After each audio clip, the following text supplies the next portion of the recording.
미안해요. 잠깐 다시 통신에 올라왔습니다.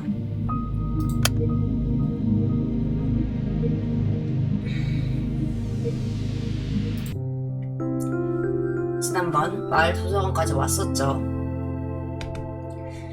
여기에 마지막으로 온 게 까마득한 옛날 같다. 객관적으로 보면 아주 작은 곳이다. 나도 모르게 모스크바의 레닌 도서관과 비교하게 된다. 6학년 현장학습 때 그 엄청난 규모에 압도당했었지. 그에 비하면 이 조그만 열람실은 폐소공포증에 올 지경이다. 벽은 학교 식당이나 어린이 병원복도와 똑같은 초록색으로 칠해져 있다. 그럼에도 불구하고 여전히 내 집처럼 편안하다. 그 벽이랑 교실, 그 벽이 초록색으로 칠해져 있으면 좀 무섭지 않을까? 책 종류가 많지는 않아서 관심 있는 책은 이미 여러 번 다 읽었다. 하지만 여긴 양보다 질로 승부하는 곳이다. 훌륭한 구전판본들이 꽤 있다. 그거 아주 중요하지. 대부분 작은 마을 도서관에는 집 나쁜 인쇄본이 들어온다던데 이게 바로 우리 폐쇄 도시만의 특권인가 보다. 맞아요. 그 도서관이 크기가 작으면은 그렇게까지 좋은 책이 안 들어와요. 왜냐면은 지원비가 들어오지 않으니까. 영화관도 마찬가지일까? 혼자 영화 보러 가는 건 너무 부끄러워서 동네 상영책에 대해서는 잘 모른다. 혼자 보는 게 뭐 어때서? 혼자 보러 가. 재밌어. 나 혼자 즐기면 되는 거지. 왜 그게 부끄러워? 왜 바디미 누릴까봐 그래? 걔네가 무슨 상관이지? 그렇게 따지면은 너 혼자 도서관 오는 것도 부끄러운 일이 아닐까? 마리나한테 물어봐야겠다. 아신카, 오랜만이네요. 그동안 어디 있었어요, 우리 이쁜이? 안녕하세요, 릴리아 노부나? 죄송해요, 요즘 밖에 좀 자주 돌아다녀서요. 어머, 잘 됐네요. 사과할 거 없어요. 내가 늘 말했잖아요. 학생같이 어린 아가씨가 매일 이런 좁은 곳에 틀어박혀 있으면 안 된다고. 하지만 전 여기 틀어박혀 있는 게 좋은걸요? 그리웠어요. 릴리아 이바노브나가 미소 지었다. 릴리아 이바노브나는 사서다. 우리가 특별히 친한 건 아니고 내가 올 때마다 가벼운 인사 정도만 나누는 사이다. 그래서 날 다시 보고 이렇게 반가워하실 줄 몰랐다. 아마 찾아오는 사람이 별로 없나 보다. 가슴 깊은 곳에서 죄책감이 찌릿하게 밀려왔다.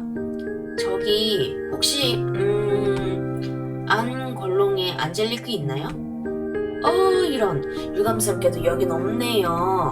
그런데 우리 딸이 그 책 엄청 좋아했거든요. 딸한테 몇 권 빌려줄 수 있는지 물어볼게요. 안 그러셔도 돼요.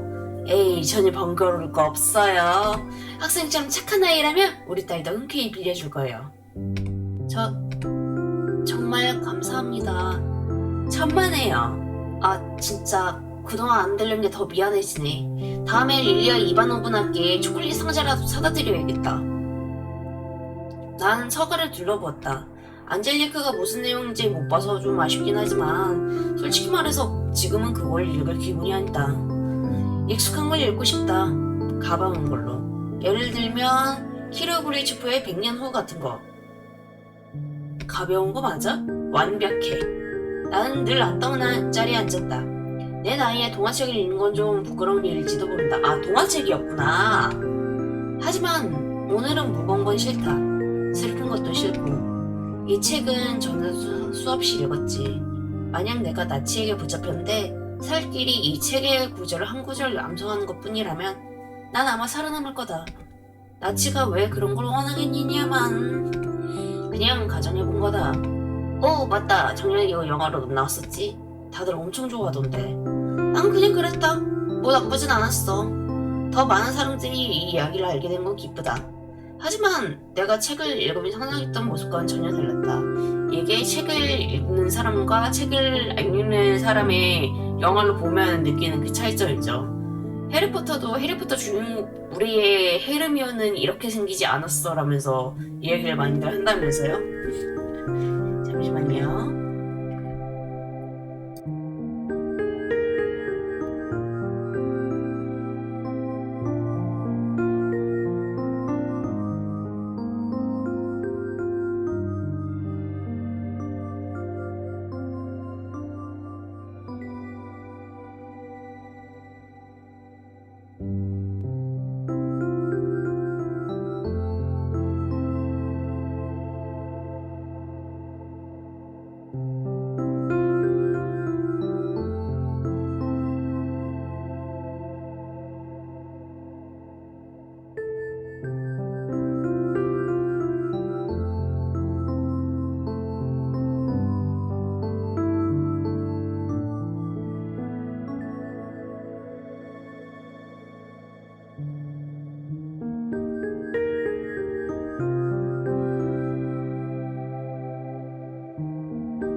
아, 그리고 또 짜증나는 건 이젠 책을 읽을 때마다 자꾸 영화 속 장면이 떠오른다는 거다. 젠장. 내가 늘 상상해왔던 모습을 머릿속에 간직해야 해. 진짜 집중해야 해. 책장을 넘길 때마다 집중력이 높아진다. 미래 기술을 머릿속에 그려야 해. 미래 세계를 머릿속에 그려야 해. 현재 세계를 머릿속에 그려야 해. 외계인들을 머릿속에 그려야 해. 미엘로폰을 머릿속에 그려야 해. 모두의 얼굴을 머릿속에 그려야 해. 베르테르의 얼굴을 머릿속에 그려야 해. 콜리아의 얼굴을 머릿속에 그려야 해. 알리사의 얼굴을 머릿속에 그려야 해. 토시아의 얼굴을 머릿속에 그려야 해. 토시아의 얼굴을 머릿속에 그려야 해.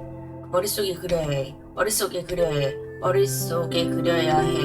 아! 이건 마음이 편안하게 하는데 전혀 도움이 안 된다. 난 책을 덮고 책상에 엎드렸다. 이걸 읽는 건 좋은 생각이 아니었나 보다. 머리 아프게 생각할 필요 없는 걸 원했는데 뭐 대수로운 일도 아니지. 아동도서 코너엔 다른 책도 많으니까 난 일어나서 다른 책을 가지러 갔다. 동화책이면 되겠다. 모로즈코. 이건 정말 훌륭한 판본이다. 뭐라 콕 집어 말하기는 어렵지만 이 책엔 날 항상 매료시키는 무언가가 있었다. 어쩌면 그 특유의 분위기 때문일지도 모른다. 민남 버전은 출판된 동화에 비해 결말이 훨씬 더 끔찍했다. 동화란 게 원래 다 그렇지만 하지만 이 각색본은 어릴 때 읽었을 때도 왠지 모르게 항상 위화감이 들었다. 마치 글자들이 내가 봐선 안 될 무언가를 덮어 숨기고 있는 것 같았다. 따뜻하니 아가야? 네, 모르즈코 할아버지. 마신카가 벌벌 떨며 대답했다. 모르즈코는 쪽쪽 목소리를 내며 몸을 더 낮췄다. 아이들은 정말 무서운 걸 좋아하는 것 같다. 무서워할 이유가 전혀 없는데도 길을 쓰고 무서워하는 이유를 만들어내려 하니까. 아름다운 사파를 빤히 들여다보면서도 그 아름다움을 믿지 않으려 한다. 짧고 다정한 교훈적인 이야기를 읽으면서도 끔찍한 무언가를 상상해낸다. 따뜻하니 아가야? 따뜻하니 예쁘나? 네네 모르즈코 할아버지. 마신카가 추위에 이를 딱딱 부딪히며 대답했다. 서리는 더욱 매서워졌다. 소녀의 뺨은 새빨갛게 달아올랐고 하얀 입김을 내빼면서며 손가락은 거의 움직이지 않았다.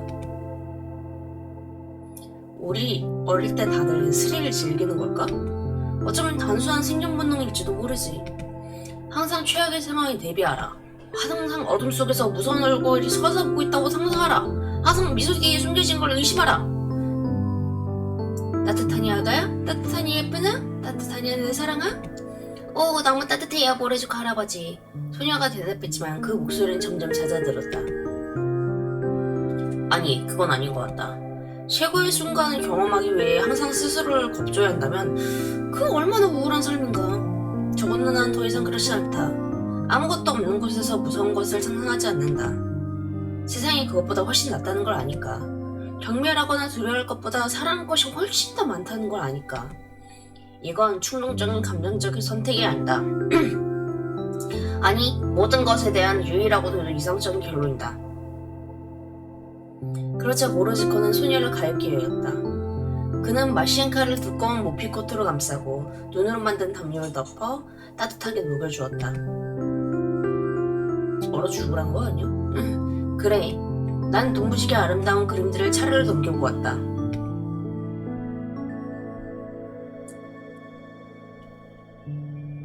원작보다 훨씬 즐겁다.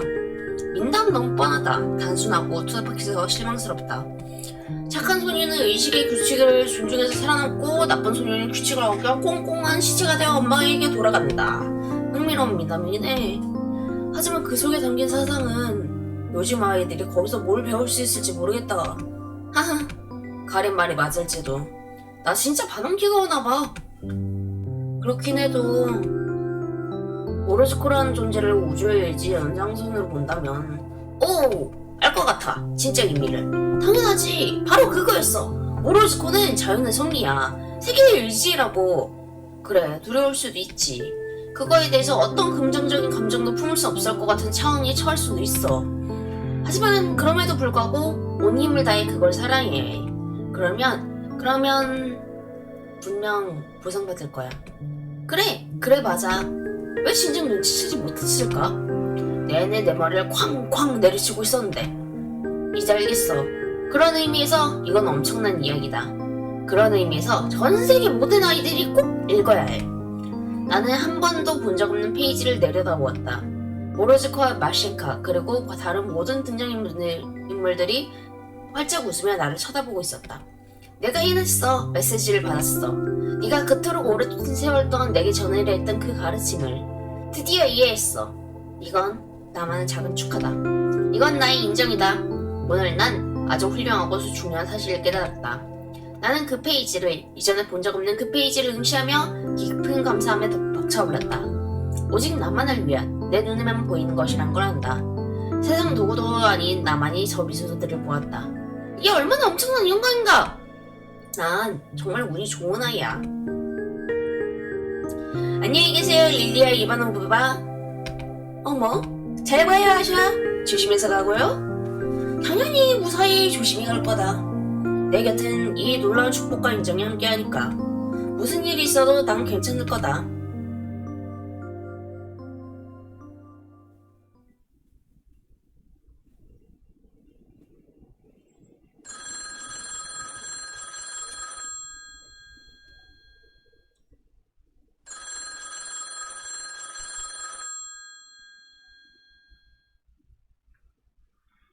여보세요? 멋진 저녁! 수화기 너머로 마리나의 발랄한 목소리가 들려왔다. 안녕하세요, 마리나. 늦었네요. 어? 무슨 소리야? 거의 8시구만. 8시 15분이잖아요. 제가 먼저 전화할 걸 그랬나봐요. 미안. 초식에 재고 있는 줄 몰랐어. 살짝 늦어주니까 또 멋있잖아? 별로 안 멋져요. 뭐 언제든 바뀔 수 있지. 그래서 지각하라고요? 시각은 그렇게 하는 거야. 머리도 완전 와이드하게 볶아버리고 우리 반 나스티아 본 적 있어? 걔 봐봐 완전 미쳤었나. 그런 거 어떻게 하는지 몰라요. 그리고 하면 아빠한테 죽을걸요. 미용실 가서 그냥 하면 돼. 나도 좀 하고 싶은데 래퍼는 바보 같아 보일 거란데 오빠가 뭘 한다고. 완전 촌뜨기처럼 입고 다니는 주제. 오빠가 들을까봐 걱정도 안 되나? 맞다. 도서관 나들이는 어땠어? 그게 그냥 도서관 나들이죠 뭐. 좋았어요. 야, 좀 재밌게라도 말해봐. 그러니까 농담이야. 억지로 안 해도 깨달음을 얻었어요. 어쩌면 제가 오늘까지 믿었던 모든 게 틀렸을지도 몰라요. 하지만 지금 언니랑 통하고 있는 나는 예전보다 훨씬 더 지혜롭고 용감한 사람이죠. 이번 나들이는 결정적이었어요. 기념비적이었죠. 와. 그래, 바로 그거지. 조용한 애들 예쁘면 안 된다더니. 히히. 노는 건 어땠어요? 유감스럽게도 결정적이지도 기념비적이지도 않았어. 카페에 앉아서 잠시나 좀 지적거렸지. 새로 나온 로베스니크 샀어. 너 그걸 읽어봤어? 아니요.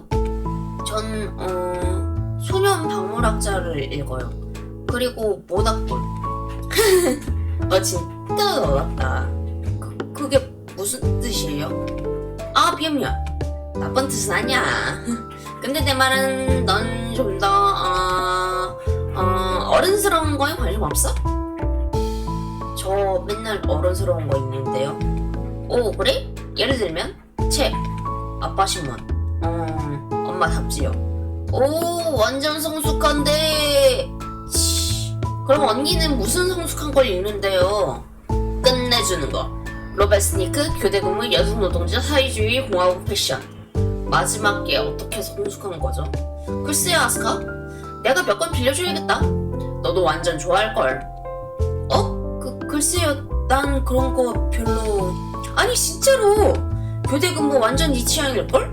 지난달에 마약상에 대한 미친 기사가 실렸는데 꼭 봐야 해.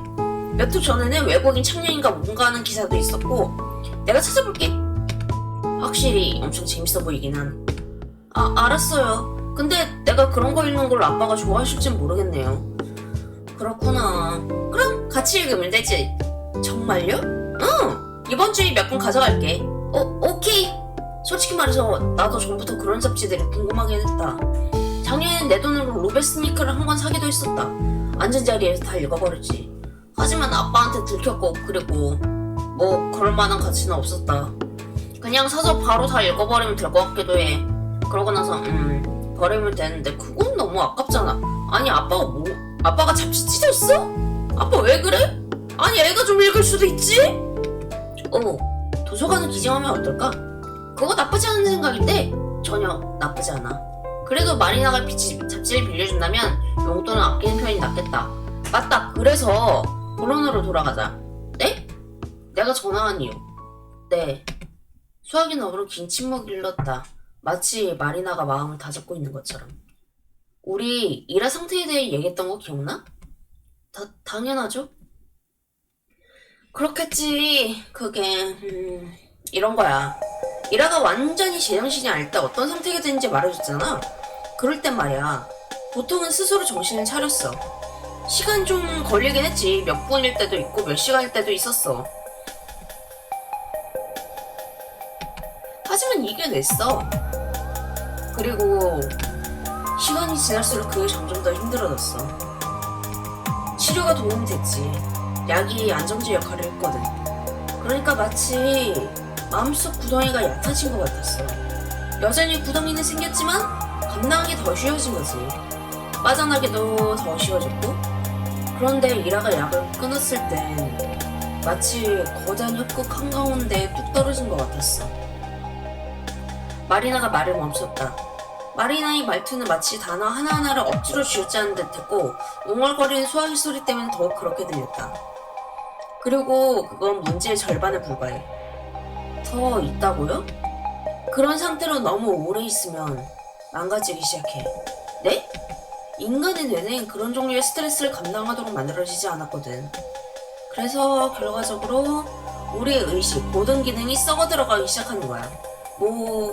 다시 말해 인간을 인간답게 만드는 걸 서서히 잃어버리게 돼. 돌이킬 수 없는 거는 모르겠지만 내가 다른 바로는 그래. 목구멍에 차가운 덩어리가 걸린 것 같다. 모든 기능이 망가진다고? 인간을 인간답게 만드는 걸 잃어버린다고? 대체 무슨 명이 그따위야? 우리가 그날 이라를 봤을 때 이미 몇 시간째 정신이 나간 상태였던 것 같아. 그러니까 그 직후에 바로 정신을 차리지 못했다면 의식이 무너지기 시작했을 가능성이 커. 근데 문제가 있어. 그런 상태는 도망칠 수 없었을 거야. 숨을 곳을 찾는 것도 엄청나게 어려웠을 거고 은밀한 의심처럼 바로 생각해낼 능력도 없었을 테니까. 적어도 수많은 수색대가 놓칠 만한 곳은 아니었겠지. 그래서 걔가 어떻게 했다고 생각하는데요? 집에 간 거야. 네? 집에 걸어가는 건 약간 자동 조절 같은 느낌이잖아. 굳이 머리 써서 생각할 필요가 없는 거지. 그러니까 이라가 완전히 멍해졌다 해도 집 찾아가는 길은 알았을 가능성이 높아. 물론 시간은 꽤 걸렸겠지만 이해가 안 가요. 그날 저녁에 바로 실종 신고가 됐잖아요. 집에 돌아왔다면 왜 신고를 했겠어요? 부모님은 진짜로 이라가 사라졌다고 믿었던 것 같아. 말했잖아. 시간이 엄청 오래 걸렸을 수도 있다고. 몇 시간이나 말이야. 이라의 머릿속은 엉망진창이었어. 저희가 얼마나 걸렸는지도 모를걸? 그러니까 언니 말은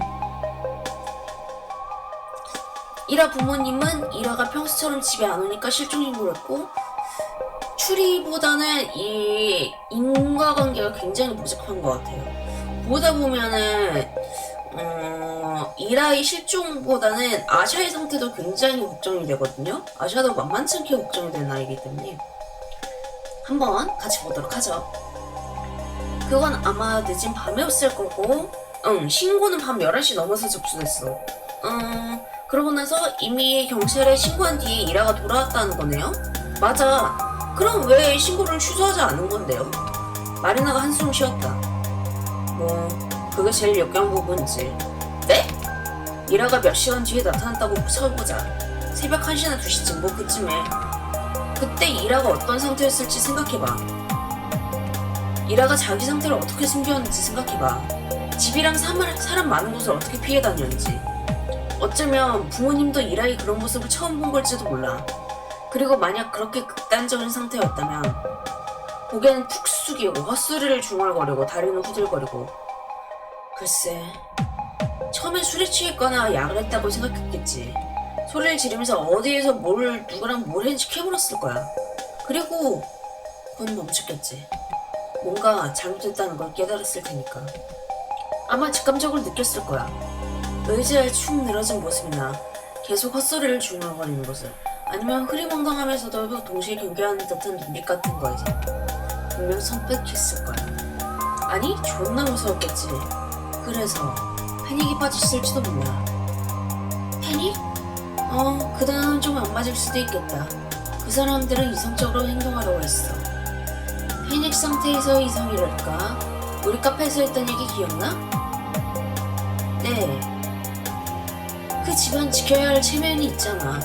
적어도 남아있는 체면이라도 말이야.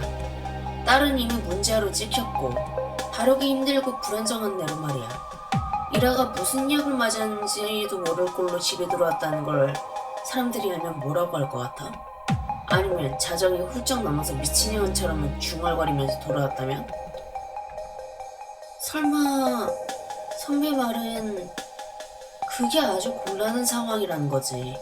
그 집안이 이미 안고 있던 문제를 더 악화시킬 테니까. 그래서 그 사람들 생각엔 당장 할 수 있는 최선의 해결책이 그냥 기다리는 거였을 거야. 이라가 무슨 약을 했든 그 기운이 떨어질 때까지 기다리는 거. 남들 앞에 내놓을 만한 꼴이 됐을 때 돌아왔다고 알리려 했겠지. 하지만 만약 계속 안 돌아오면 아침이면 괜찮아질 거라고 생각했겠지. 근데 안 그랬다면 그럼 이라를 병원에 데려가지 않았을까요? 안 그랬을걸? 그런 꼴을 남들한테 보여주고 싶지 않았을 테니까. 게다가 이라 엄마 간호사잖아. 아마 자기가 직접 해결하려고 했겠지. 하지만 그건 그냥 아프다고 둘러대면 되는 거 아닌가요? 왜 신고를 그대로 둔 건데요? 어쨌든 의심스러운 상태로 집에 온 건 맞잖아. 아마 먼저 그럴싸한 빌밀거리를 만들어두는 게 낫겠다고 생각한 거야. 이라가 회복할 때까지 기다렸다가 돌아왔다고 발표할 생각이었던 거야. 그런데 그러다 보니 어느새 며칠이 훌쩍 지나버린 거지. 그렇게 빨리 신고를 취소하는 것도 꽤 쪽팔리는 일이잖아. 난 그래도 그건 이 모든 게 좀 억지스럽게 들린다. 하지만 동시에 그럴 가능성 부정할 수도 없다. 난 이런 부모님을 개인적으로 알지 못한다. 하지만 그지만 편판이 얼마나 최악인지 나도 안다. 체면을 지키려고 정말 이렇게까지 할까? 사람이 정말 그런 짓을 할 수 있을까? 젠장. 젠장 맞지. 하지만 만약 모든 게 언니 말대로고 이라가 아직도 안 돌아왔다면 그건 상태가 점점 더 나빠지고 있다는 뜻이야. 우리가 뭐라도 해야 해요. 나는 주위를 둘러보았다. 거실에선 여전히 TV가 켜져 있다. 난 숨을 죽인 채 몇 초 동안 방문을 의식했다. 아샤? 괜찮아? 네, 미안해요. 괜찮아요. 그냥 목소리를 좀 낮춰야 해요. 그렇구나. 근데 맞아, 네 말에 동의해. 전에도 일하는 집에 전화해봤는데 안 받거나 부모님 중 한 분이 받더라고. 그러니까 전화는 소용이 없어. 톨릭한테도 물어볼까 생각했는데 그러면 학교를 째야 해. 왜요? 걔 유치원 다니잖아. 우리가 걔랑 단 둘이 얘기할 수 있는 이 시간은 애들 밖에서 놀게 풀어줄 때야. 근데 그게 우리 수업 시간이랑 겹치거든? 전 진짜 짤 수가 없는데. 괜찮아, 내가 할게. 정말요? 그럼 레바한테 전화가 가겠지만 별일 아니야. 언니가 그렇다면야. 응, 내가 갈게. 그래도 걔한테 물어본다고 무조건 알아낼 수 있다는 보장은 없어. 그래서 이란의 집에도 가보고 싶어. 내 눈으로 직접 상황을 확인하려고. 그거 똑똑한 생각이네요. 그치? 근데 혼자 가는 것보단 같이 가는 게 나을 것 같아. 같이 가자고요? 너만 괜찮다면 너 수업 끝나고 만나면 되잖아. 너 몇 교시까지 했지? 5교시요. 오케이, 좋아. 그럼 12시 반에 교문에서 보자. 콜? 당연히 콜이죠. 최고야.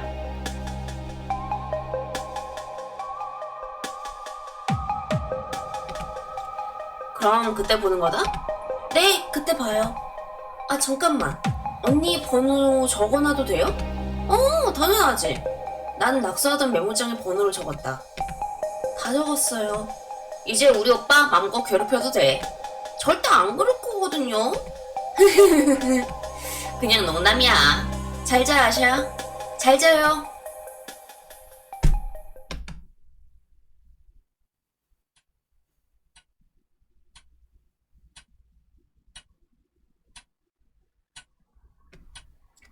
수학이가 전화기 위해 가볍게 딸깍거리며 놓였다. 다시 집이다. 복도에서 시계가 조용히 째깍거린다. 거실에선 TV가 계속 웅얼거리고 있다.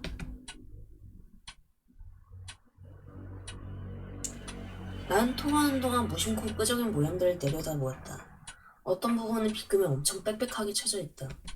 그렇게 집중했던 기억은 없는데 뭔가를 그리려고 했던 건 아닌 것 같다.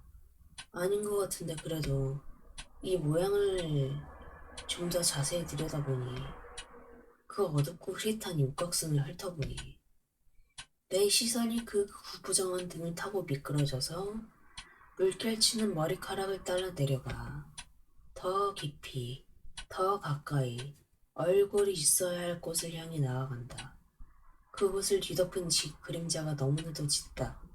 내 머리가 인식할 수 있는 건 단 하나뿐이다. 아니, 두 개. 겁에 질린 이라의 두 눈이 나와 마주치자 나는 미소를 지었다. 보고 싶어. 정말, 정말 보고 싶어.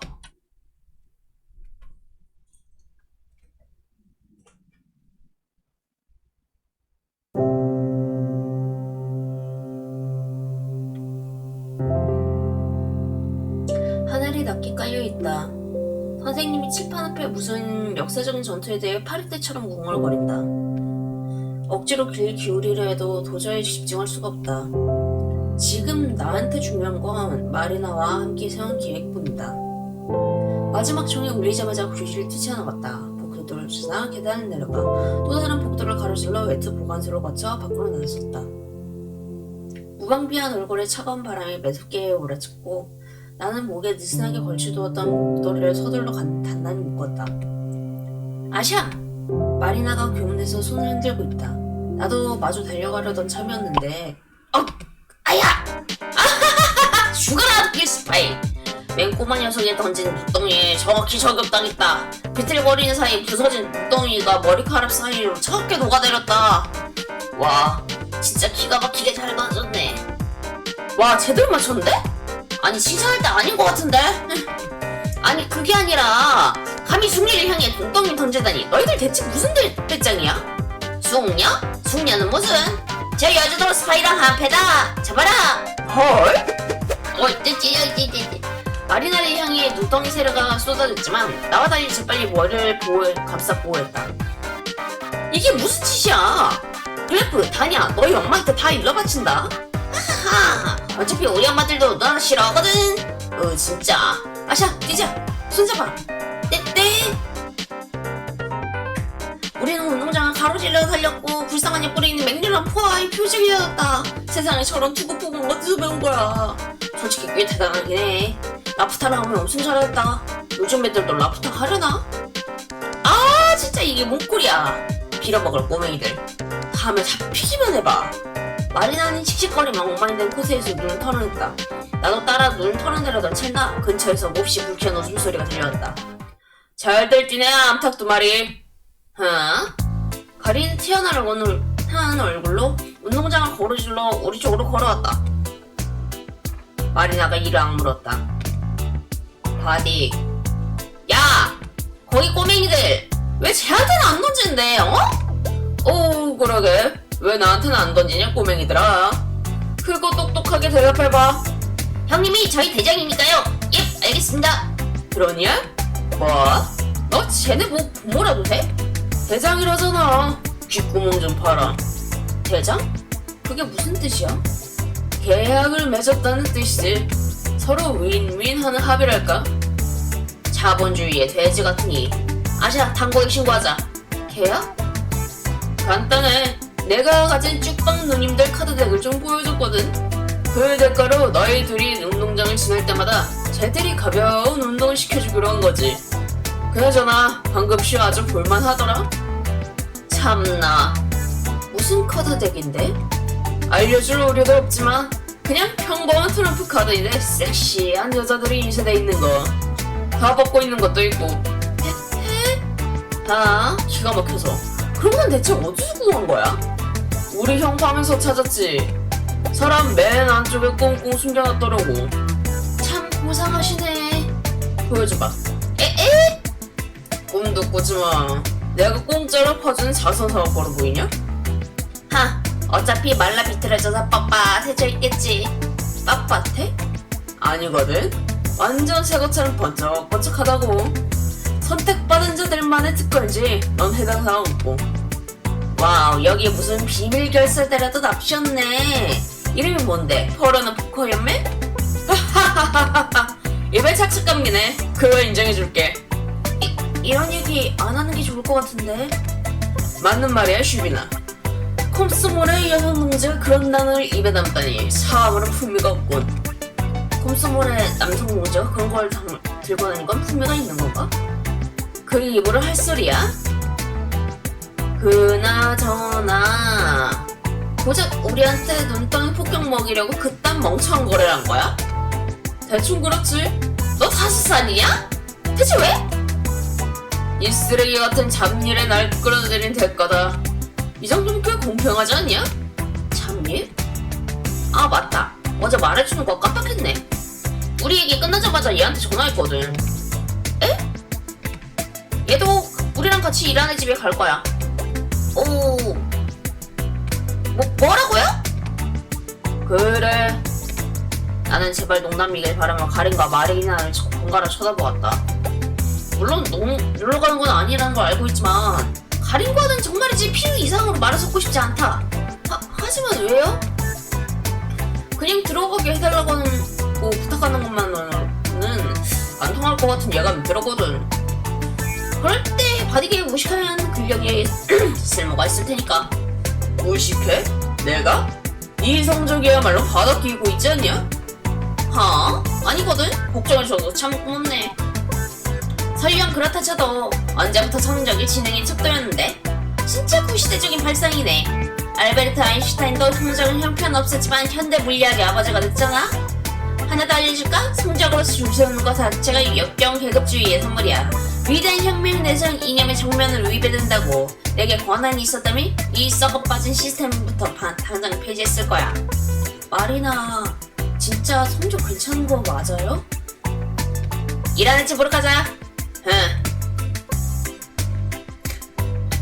성적이 안 좋긴 하구나. 그래, 나도 성적 안 좋아. 그러니까 저기 너도 다 아는 거야? 얘가 무슨 뜻으로 묻냐에 달렸지. 대충은 그래. 내 가설을 알고 있거든. 그게 개소리인 것도란 것도 알고 있고. 네 의견 안 물어봤다. 가서 내 말이 맞는지 확인만 하면 돼. 잠깐 그럼 바디한테 이라의 얘기도 한 거예요? 뭐? 걔 병 얘기? 걱정 마. 얘 아무한테도 말 안 할 거야. 그걸 어떻게 확신해요? 안 떠벌려. 어? 약속했거든. 고자질 같은 거 안 해. 얘가 나한테 크게 비친 게 있거든? 얘가 여기 있는 것도 다 그 때문이고. 날 네 애완견 취급하려 들지 마. 오늘 이후로 네 부탁 같은 거 쥐뿔도 안 들어줄 거니까. 그래 알겠어.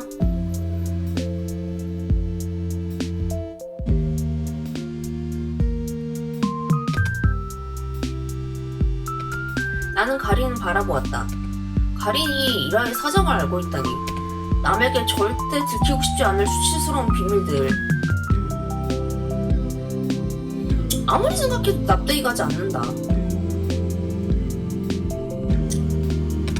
내가 아는 가린이라면 그런 자극적인 이야기거리를 혼자만 알고 입을 꼭 다물고 있을 리가 없다. 다시 생각해보면 도를 넘은 장난을 치고서 가린이 죄책감을 느낄 거라고 상상도 못했지. 그래, 가린이라 해도 최소한 신이 줄 적 없는 건 아니야. 단지 내 편견이 너무 심했을 뿐. 그나저나 난 그 기집애가 원래부터 사이코인 줄 알았거든. 그냥 미친 방향이 달랐던 것 뿐이지. 대수냐? 그렇게 해석하고 싶으면 맘대로 해. 그나저나 그 꼬맹이는 어떻게 됐어? 꼬맹이? 걔 남동생 누나 집에 있냐고 물어본다며. 아 맞다. 어떻게 됐어요? 아 그거 딱 예상했던 대로야. 그럴 줄 알았다. 애들 다 밖으로 나올 때 톨리액을 보긴 했어. 울타리 쪽으로 불러서 누나에 대해 물어보려 했지. 아주 부드럽게 말이야. 알지? 너무 돌직구로 묻진 않았어. 근데 이 꾹따블들 도망가더란 말이야. 당연하지. 뭘 기대한 거냐? 듣기만 해도 좋은 날 제정신이 아니구만. 아? 제정신이 아니긴 뭐가? 그래? 유치원에 몰래 기어 들어가서 유치원생한테 네 부모님 누나를 인질로 잡고 있냐고 묻는 게 정상이야? 대체 어느 세계의 상식이냐? 야, 네가 말하니까 더 악의적으로 들리잖아. 나 절대 그런 식으로 안 물어봤어? 어떻게 물어봤대? 알게 뭐야? 결국 그 소리가 그 소리지. 아니거든? 맞거든? 완전 다르거든? 완전 똑같거든? 다르다고 달라! 똑같다고! 달라. 제발, 그만. 씨발, 이게 뭐하는 짓이냐? 너 완전 애새끼처럼 굴고 있잖아. 내가 애새끼 같다고? 넌 어떻고? 내가 먼저 시작한 거 아니거든? 야, 너 아까 그냥 그 유치원에 넣는 게 낫지 않았냐? 네 수준에 딱 맞을 텐데. 아, 진짜. 잠시만요.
안 보이잖아. 아샤, 제 목덜미 눈 좀 쑤셔놔. 그래? 한번 해볼 테니 슈비나? 할 생각 없어. 왜? 누구랑 다르게 얜 최소한의 상식은 있으니까. 왜 여기선 뭐든 다 내 손을 지잡해야만 하는 거야? 말이나 몸을 붙여 눈덩이 엉켜지더니 결연한 표정으로 가련이 돌아보았다. 야, 그만둬! 가린 뒷걸음치며 동나라고 눈을 한 움큼 집어들었다. 어라, 그건 뭐야? 쪼라냐? 쪼라? 그럴 리가. 근데 난 그냥 당해주지 않을 거거든? 한판 붙자 이거지? 원한다면 얼마든지 상대해주마! 다들 아깝네. 야, 거기 와서! 마갈리나와 가리는 서로의 제끼단에 눈을 쑤셔넣으려 애쓰며 우스꽝스러운 술래잡기를 시작했다. 너는 일하는 데 집에 못 가니? 몇 번이나 말려보려 했지만 마치 투명인간이라도 된 기분이다. 벌써부터 엉망진창이네. 그런 작은 소동에도 불구하고 우리는 일 금방 목적지에 도착했다. 알고 보니 이라의 아파트는 우리 집에서 그렇게 멀지 않았다. 최고다. 거의 이웃 사촌이나 다름없잖아. 문득 궁금해졌다. 말이나? 왜?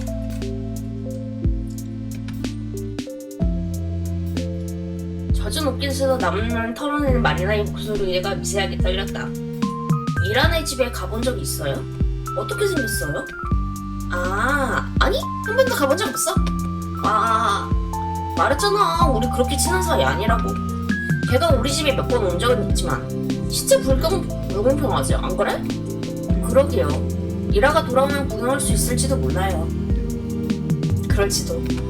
만약 걔가 아직 집에 안 들어왔다면 이라는 말을 덧붙이고 싶어하는 눈치다. 마리나의 눈빛을 보니 오늘 기필코 진실을 알아내겠다고 단단히 벼르고 있는 게 분명하다. 무슨 일이 있어도 그 아파트 안을 들여다보고 기세다. 집에 누가 있는지 없는지 어떻게 아는데? 우리는 몇 미터 떨어진 곳에서 담배를 다 피워가는 가래는 돌아보았다.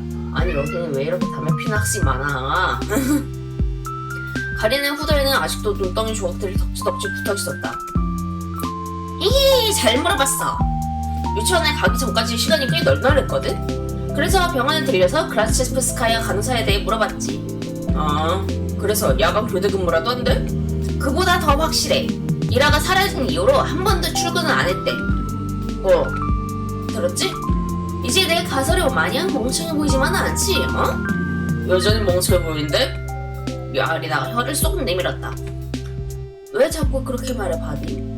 난 그렇게 바보 같다고 생각 안 하는데. 너 진심이냐? 얘는 지 혼자 미친 결론을 내놓고 거기에 맞춰서 모든 걸 끼워 맞추고 있잖아. 절대 아니거든?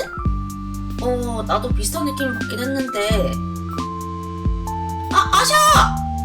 미안해요, 마리나. 하지만 진짜 약간 그런 식으로 들리긴 해요. 그래도 미쳤다고까지는 안 할 거예요. 황당하긴 해도 황당하더라.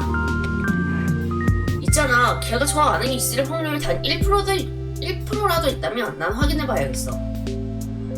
바보같이 들리는 상관없어. 맞아요. 직접 확인해보기 전까진 모르는 거니까. 슈비나, 그딴 소리는 세상 천지 어디에나 갖다 붙일 수 있겠다. 그렇긴 하지. 하지만 믿을 수 없는 일들은 항상 일어나고 있잖아. 그러니까 대담한 발상을 두고 멍청하다거나 미쳤다고 깎아내려서는 안 된다고 생각해. 대담한 발상 좋아하시네.